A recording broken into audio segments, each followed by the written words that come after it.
Baik. Assalamualaikum warahmatullahi wabarakatuh.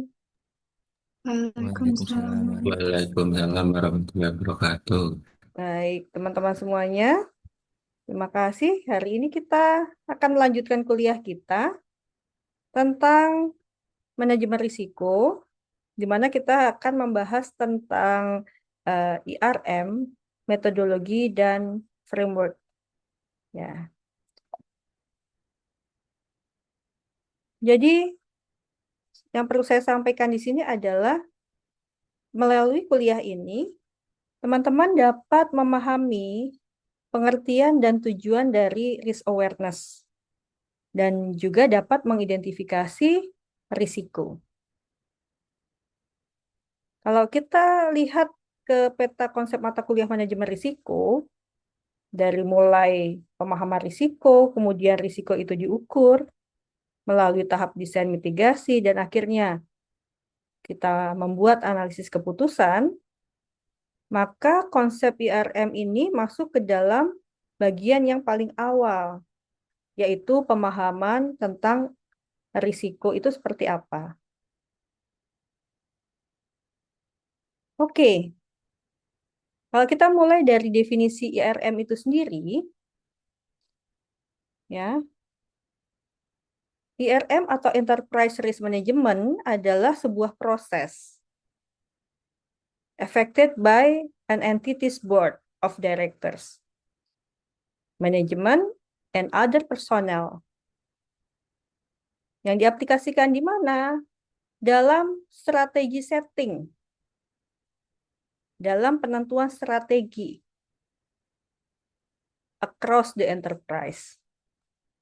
Jadi IRM ini didesain untuk apa? Untuk mengidentifikasi potensial events, risiko potensial yang mungkin dapat mempengaruhi sebuah entitas. Dan bagaimana risiko tersebut, kemudian kita tentukan appetite-nya untuk menyajikan jaminan-jaminan yang reasonable, yang ada reasonnya dalam mencapai tujuan sebuah entitas, tujuan sebuah organisasi.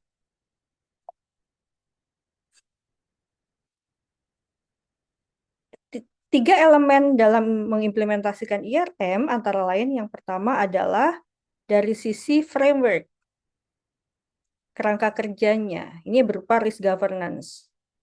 Contohnya adalah komitmen, direksi, budaya, dan awareness, risk language, filosofi risiko, risk appetite, intoleransi, struktur dan fungsi organisasi, kebijakan dan prosedur masuk ke dalam framework ini. Kemudian tahap yang kedua adalah infrastruktur, tahap yang di tengah. Nah, di sini ditentukan metodologi yang digunakan, juga teknologi, dan bagaimana prosedur itu dilakukan. Nah, di level paling bawah ada proses. Di sini kita mengidentifikasi risiko, mendefinisikannya, mengukurnya. Kemudian kita melakukan pengelolaan juga pengawasan, pelaporan. Nah, ini ada tiga elemen utama ya, tiga elemen kunci dalam implementasi enterprise risk management. Dalam melakukan pengelolaan risiko atau manajemen risiko, kerangka kerja acuan itu tidak hanya ISO. Mungkin teman-teman banyak mengenal ini hanya ISO ya, karena sering berhadapan dengan sumber bacaan dan lain sebagainya terkait ISO. Namun ada kerangka kerja yang lainnya, seperti COSO, ya, Australia and New Zealand Standards, IRGC, dan yang lainnya. Nah, pada slide ini saya menjelaskan tentang apa perbedaannya. Bagaimana faktor-faktor utama dalam kerangka kerja masing-masingnya. ya, baik ISO, COSO, Australia and New Zealand Standards, IRGC, dan BS 6079, ya. Dalam melakukan pengelolaan risiko, mungkin kita perlu memahami ya tentang bagaimana risiko-risiko tersebut dilakukan proses di dalamnya. Yaitu mulai dari conditions, IRM, kemudian dilanjutkan ke risk identification and assessment, kemudian diukur, ya, kemudian dimitigasi atau dilakukan respons terhadap hasil pengukuran yang telah kita lakukan. Kemudian kita lakukan risk monitoring and reporting.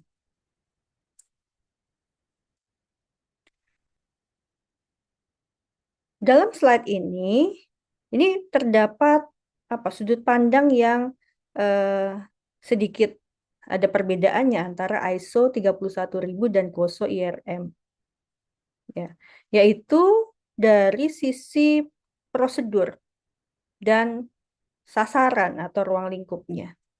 Kita lihat di bagian COSO IRM, sasarannya ada pada strategic operations, reporting, compliance, sedangkan lingkup penerapannya dibagi-bagi ya, bisa di subsidiary, business unit, divisions, entity level, dan prosedurnya itu ada di sisi yang depan. Jadi jelas bahwa pada COSO ini lebih menekankan kepada aspek-aspek tersebut. Nah, sedangkan pada ISO, prosedur ditekankan. Jadi flow ya, aliran ya, kerangka kerja, mulai dari mandat and commitment, kemudian desain framework, bagaimana mengimplementasikan dan melakukan continuous improvement, kemudian melakukan monitoring, review of the framework, itu yang ditekankan pada ISO 31000. Ya, jadi kalau diringkas, mungkin ISO itu lebih rigid ya. Ya, kira-kira seperti ini. ISO 31000 fokusnya pada nilai tambah, melindungi organisasi, bagian terpadu dari proses organisasi, nah, dan lain sebagainya. Sedangkan pada COSO, fokus utamanya itu tidak terlalu serigid pada ISO 31000. Nah, mengenai baik yang mana, ini kita kembalikan lagi kepada seleranya organisasi atau kebutuhannya dari organisasi tersebut. Baik, pembahasan kita lanjutkan tentang risk management scope. Ya, tentunya selama melakukan aktivitas sehari-hari kita banyak dihadapkan pada ketidakpastian.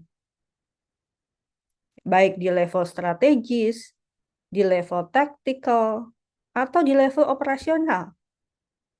Sehingga bagaimana kita melakukan pengelolaan risiko dengan baik, ya, sehingga kita tahu apa yang akan dilakukan. Artinya kita harus tahu dulu ya scope dari problems yang akan kita kendalikan, masalah yang akan kita kendalikan itu sejauh mana. Sehingga kita dapat menentukan langkah-langkah selanjutnya. Kita lanjutkan ke ini ya, pendekatan IRM. Nah, dalam melakukan pengelolaan risk management di sebuah enterprise, ada dua pendekatan, yaitu bottom up dan top down. Ya, apa itu pendekatan bottom up? Apa itu pendekatan top down? Mungkin dari sisi yang sebelah kiri dulu ya, dari sisi top down. Pendekatan top down atau pendekatan dari atas ke bawah adalah sebuah pendekatan dari level yang paling atas, level strategik. Kemudian ke taktikal, baru ke level project atau operasional. Nah, sedangkan di level di pendekatan bottom up, maka melakukan pengelolaan risiko itu dari bawah ke atas. Artinya, kita definisikan risiko itu dari level operasional, aktivitas-aktivitas eh, proyek, kemudian tactical, baru ke atas, ke level strategik gitu. Ya, jadi jelas ya teman-teman semuanya bagaimana pendekatan IRM itu dapat dilakukan. Tidak harus eh, top down, tidak harus bottom up. Nah, mengenai hal ini nanti kita diskusikan lagi lebih jauh. Nah, gambarannya lengkapnya seperti ini. Bagaimana top down itu, bagaimana bottom up itu dilakukan. Top down mulai dari risiko yang sifatnya strategik diturunkan ke dalam level yang lebih rendah, risiko-risiko pada unit bisnis, baru ke risiko operasional. Nah, sedangkan bottom up, kita mulai dari mengidentifikasi risikonya dulu, kemudian melakukan validasi risiko, kemudian mengagregatkan, ya. Nah, sifatnya kalau top down adalah mitigasi, sedangkan bottom up sifatnya pelaporan. Baik, bisa dipahami ya. Nah, risiko-risiko yang setelah kita identifikasi, kita temukan, maka kita dapat menggunakan risk map atau peta risiko. Ya, mungkin teman-teman sering melihat ya, bagaimana peta risiko itu digunakan untuk memvisualkan posisi-posisi dari risiko, nilai risiko. Di mana kita ketahui bahwa risiko adalah hasil kali antara likelihood dengan apa? Mungkin bisa ada yang bisa menjawab? Likelihood dengan occurrence. Occurrence. Iya. Atau severity. Likelihood kata lainnya adalah kemungkinan ya frekuensi kejadian. Nah, sedangkan sisi lainnya adalah uh, occurrence atau severity atau impact begitu ya. Sehingga besaran risiko adalah hasil kali antara likelihood dengan severity. Oke. Nah, tujuan dari semua pemetaan ini adalah mengarahkan risiko itu ke zona hijau. Artinya bagaimana menurunkan, baik menurunkan likelihood-nya atau menurunkan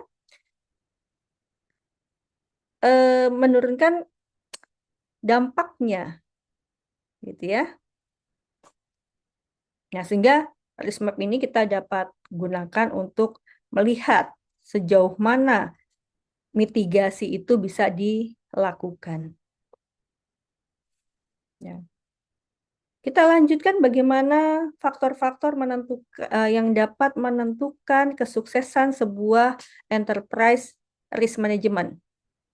Jadi, dalam menentukan kesuksesan enterprise risk management, itu kita tidak boleh memandang hanya dari sisi yang satu saja.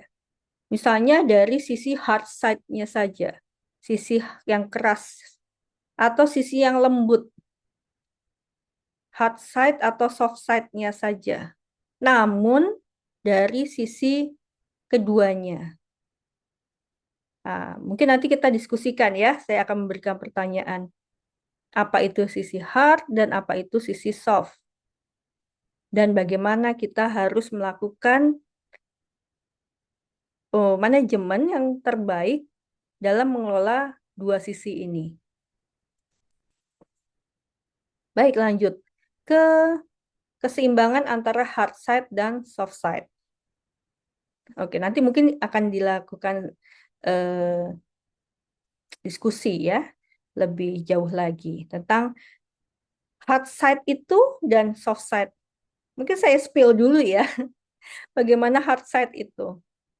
Jadi, hard side itu sifatnya misalnya adalah kebijakan, prosedur, ya, appetit, sistem audit, pengukuran, dan lain sebagainya. Sedangkan di soft side, misalnya budaya, skill, sumber daya manusia, integritas, komunikasi, itu sifat yang soft atau sisi yang eh, lemah, sorry, sisi soft ya, kita katakan seperti itu.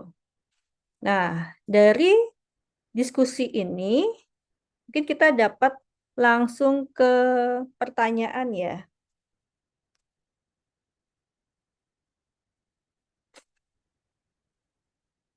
Baik, kalau kita lihat, apakah Anda dapat melihat eh, share screen yang saya berikan? Mungkin Mbak Safira bisa membantu saya membaca. Belum terlihat, Bu. Belum terlihat. Baik, saya kembali lakukan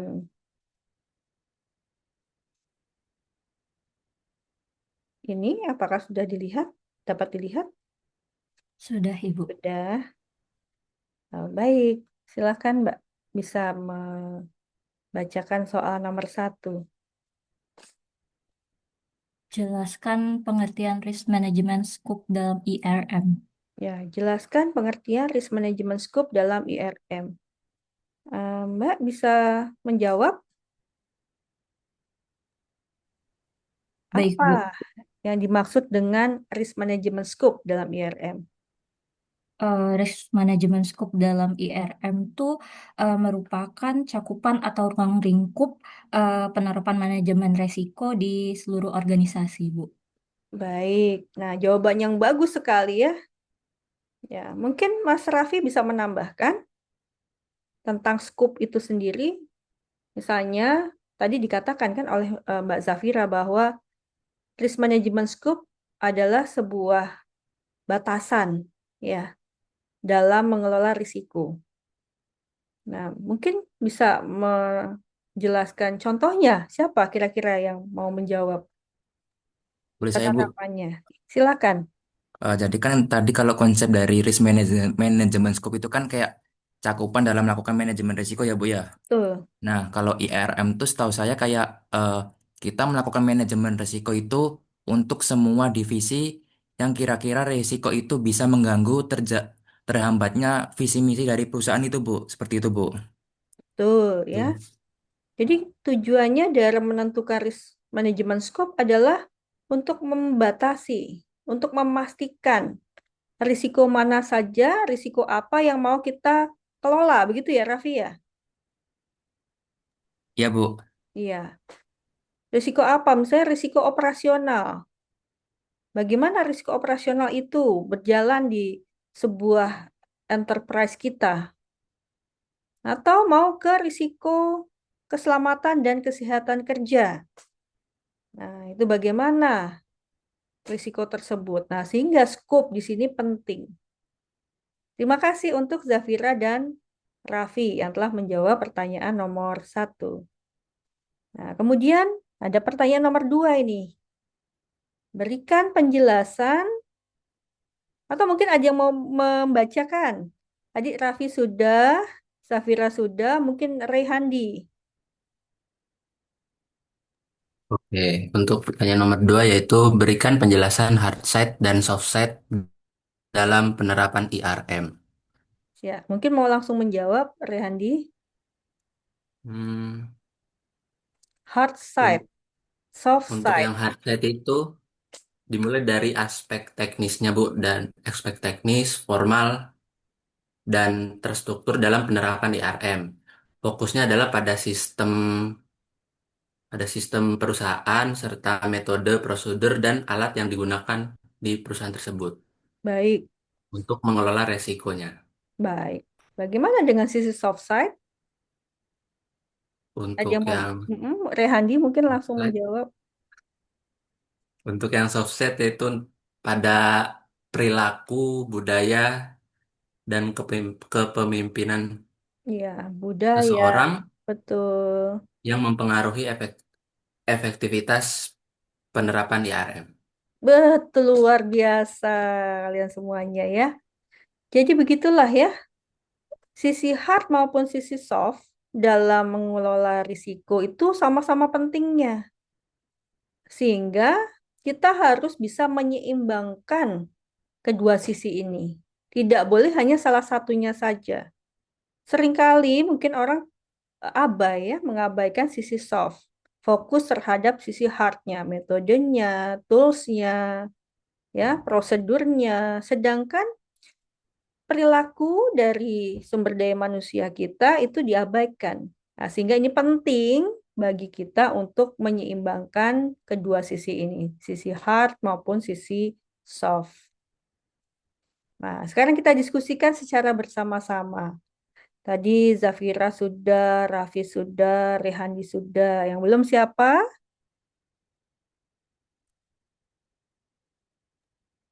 Saya, Silakan. Bu, Ya, silakan Nadila. Mana yang lebih eh, efektif dalam mengimplementasikan IRM? kalau menurut saya yang lebih efektif itu kombinasi keduanya, Bu. Wah, luar biasa. Bagaimana itu bisa dilakukan? Karena untuk Mengkombinasikan top down dengan ya, bottom up itu bagaimana kira-kira mengkombinasikannya?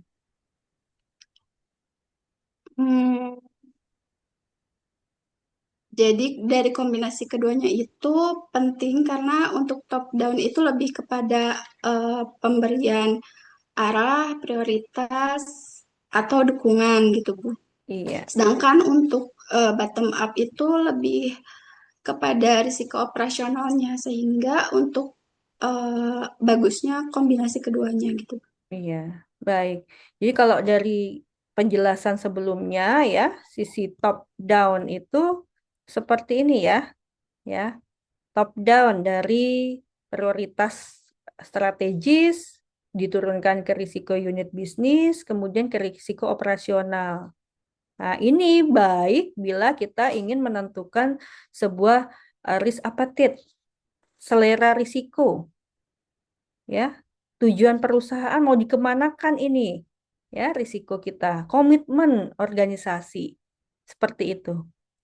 Nah, sementara sisi bottom up, sisi yang mulai dari level yang paling bawah, yaitu dari risk-taking unit atau sisi operasional, akan memulai pengelolaan risiko itu dari mengidentifikasi risiko, kemudian memvalidasi risiko, kemudian mengagregatkan. Nah, sehingga mungkin kita sangat baik sekali bila kita melakukan kombinasi eh, di antara keduanya, baik itu top down maupun bottom up-nya. Baik, saya rasa terima kasih telah mengikuti kuliah ini. Ini ada lesson learn dari perkuliahan kita. Jadi jelas bahwa implementasi IRM membutuhkan keseimbangan dari sisi hard side dan soft side. Implementasi IRM membutuhkan kejelasan framework, infrastruktur yang mencukupi, dan proses yang kontinu. Terima kasih teman-teman semuanya atas kehadirannya dalam kuliah ini.